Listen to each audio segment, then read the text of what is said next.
All right, music fans, welcome back. Harmless me here talking real music in real time for real people just like you right there and just like me right here.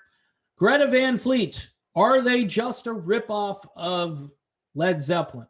That's the question I have posed today. Uh, yes and no.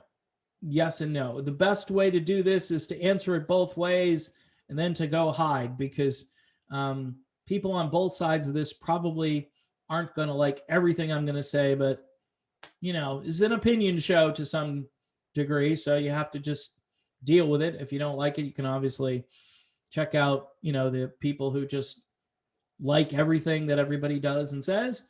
In the case of Greta Van Fleet, though, they have a new song out, and I was checking that song out. The song is called Broken Bells, and I kind of like the track. I've liked pretty much everything they've put out. They've got a brand new album coming out on April the 16th called The Battle at Garden's Gate. If that sound like a Led Zeppelin title, it sure The Battle of Evermore. The Battle at Garden. See, they're just a ripoff. Well, here's what I think they're doing. And they're smart to do it because nothing on the scene right now sounds like Led Zeppelin. There's nothing out there that really sounds like Zepp. All those Zepp clone bands came out in the 80s, like Kingdom Come and Bonham, and there are a few others that embellished the Zepp sound.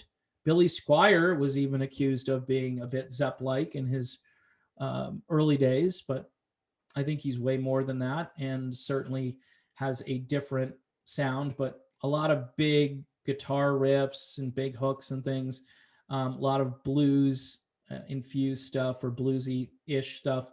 When it comes to Greta, I think they are their own thing. And to have a singer like Josh Kiszka, who just, you can't get away from the Robert Plant comparisons. Josh is a bit screechier. He's not as majestic as Plant. Even Plant's voice today, I think, obviously can't hit the same notes he used to, but there's something warmer in Robert's voice as opposed to Josh's voice. Josh is like the punk version of Robert Plant, basically. But it's still good. It's still better than most of what's out there. And I think the obvious answer to the question, are they ripping off Led Zeppelin? It's a two-part answer. It is yes, but. And the but really is they're filling a niche. This is what bands do in certain eras. Chuck Berry had a successor. Someone else came along and played that style of music and incorporated it into their band or as a solo artist. There are bands that came along after the British invasion and mimicked some of the stuff that was going on and created their own thing, but kept that legacy going. I think what happened was right around 1992 or 3, all of that stuff went away. Like you had to just do what everybody else was doing. And this is why I think this band catches so much grief, is because they've decided not to do what everyone else is doing. They probably sat down one day. I don't know all the stories surrounding Greta Van Fleet, but they probably sat down one day and listened to a Led Zeppelin record. My guess is probably Physical Graffiti. If I was going to, accuse them of listening to one album over and over again, it might be, and it's a masterpiece. To put that on and say, okay, and I'm not saying they did this, but theoretically they could have. It could have been Houses of the Holy, could have been Led Zeppelin 2, could have been Presence, could have been a number of Zepp albums. I don't think it was In Through the Outdoor, I'll say that, but it was in that classic era, Led Zeppelin 4 probably. But these guys probably heard that and said, hey, we should make music like this. Number one, nobody's doing it. Number two, it's better than all the music that's currently out there. Even if we do kind of a half-assed job at it, we are still going to come out way ahead. We are still going to be respected, and people are going to be just happy that there's a band out there doing this. And if you talk to most people who like Greta Van Fleet, they'll say, you know what, they're definitely not as good as Zeppelin, but I'm just so happy someone is making music like this. And I think for those who are really negative towards Greta, let us have our band. Let us have a little joy in this music. Again, their new album coming out on April the 16th. It's called The Battle at Garden's Gate. Their new song Broken Bells is out there. It's getting pretty good reviews so far.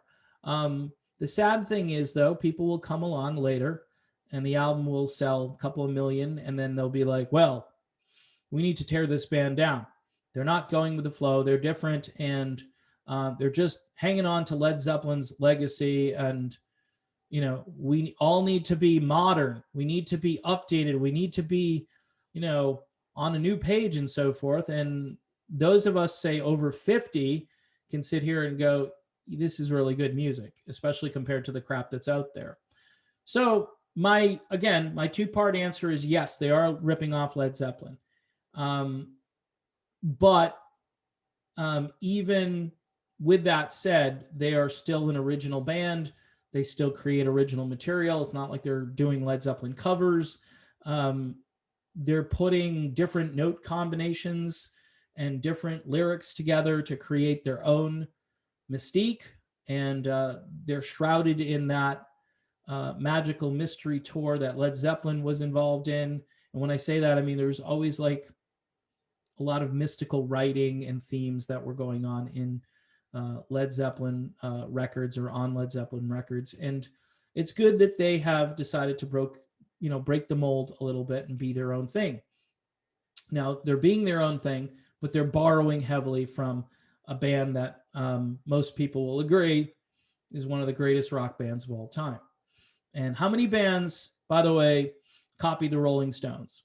Some people used to say that Aerosmith was a poor man's Boston version of the Rolling Stones.